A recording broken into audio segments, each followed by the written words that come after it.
Aí nós tomamos nota da tem candela na IMSAN, nós não tomamos nota de vossa presença. Na mistério toma passo, tá um buraco, algo que falha, não, mas se porque uma reaction. Sim, comunicação falha drasticamente ayer. No momento que você vai evacuar uma clínica, caminho que você tem operação tomando lugar.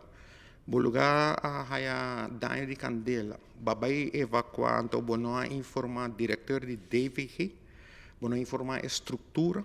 Você tem um caminho, gente, nós vai atender isso aqui com Kiko vai receber de comunicação para isso. Ayer está hartstikke fout, Kiko associo de ayer. Sabe que o problema é as desse. Passou para bom, diesel, Kiko está. Rampo bureau está ingesteld para ativar full estrutura de crise, para você vai ser de mais ator para ajudar sustentável. Kiko vai receber essa comunicação, nós vai sair, nós vai adressar, para nós de back. Para ayer estava preciso uma situação com enorme certeza. E não notificamos? Até agora que eu ainda notificamos, notificador de DVG e do de 24 horas, bisa que incendia na candela, pero o diretor de DVG contato comigo depois, bisa que está em contato com o insan, pero até agora que eu ainda não chamaram para o bureau. Agora, se passa, tem que primeiro notificar DVG, depois nada notifica bolsa, é procedura?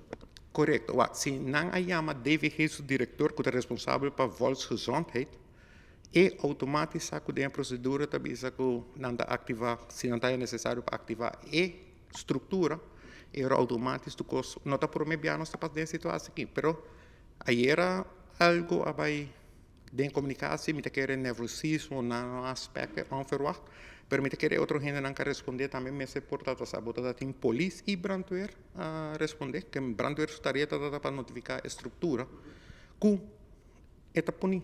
Que está ponindo na sadi estrutura, tem caminho gente a bypass esse sistema e não a comunicar com a estrutura. Deve notificar-me, depois hora e meia, para o diretor vai buscar informação.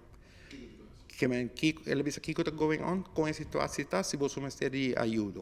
Que e agora ela notifica para o bureau que a situação está boa de controle, mas eigenlijk no momento que o carbono tem que ser transportado para Oranje Stad.